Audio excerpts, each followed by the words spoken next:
এতদিন প্রত্যেকের কমেন্টস মাথায় রেখে বা প্রত্যেকেই যেভাবে ফেসবুকে, হোয়াটসঅ্যাপে এবং ইউটিউবে আপনারা কমেন্ট করে গেছেন যে সিংহর মুখের ছাঁচ দেখতে চাই। তো আমি আপাতত আপনাদের কাছে সিংহর মুখের ছাঁচ থেকে কিভাবে মুখটা তুলতে হয় সেটা আমি আপনাদের দেখিয়ে দিচ্ছি। কারণ এটা একটু তোলা একটু টাফ, ঠিক আছে? একটু খাঁজগুলো বেশি আছে, তো একটু তোলা টাফ, কিন্তু তা হলেও খুব সহজ পদ্ধতির মাধ্যমে আমি আপনাদের দেখিয়ে দেবো। তো আমরা প্রথমেই ভালো করে গঙ্গা মাটিটাকে চাড়িয়ে নেবো এবং তার ওপর একটি তুষ মাটি বা পাট মাটি, যেমনভাবে মুখ তোলা হয় আর কি, যে প্রসেসে, সেই প্রসেসে এই মুখটাকেও আমি তুলবো।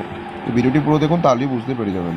হ্যাঁ, আর আপনারা যদি চান যে এই সিংহর মুখ, দুর্গার মুখ, লক্ষ্মী, সরস্বতী, কার্তিক, গণেশ, যে কোনো ঠাকুরের মুখের ছাঁচ যদি নিতে চান, তাহলে ডেসক্রিপশন বক্সে হোয়াটসঅ্যাপ নাম্বার দেওয়া আছে বা আমি ডিসপ্লে এখানে দিয়ে দিচ্ছি, আপনারা এখান থেকে ডাইরেক্ট কন্ট্যাক্ট করে নিতে পারেন।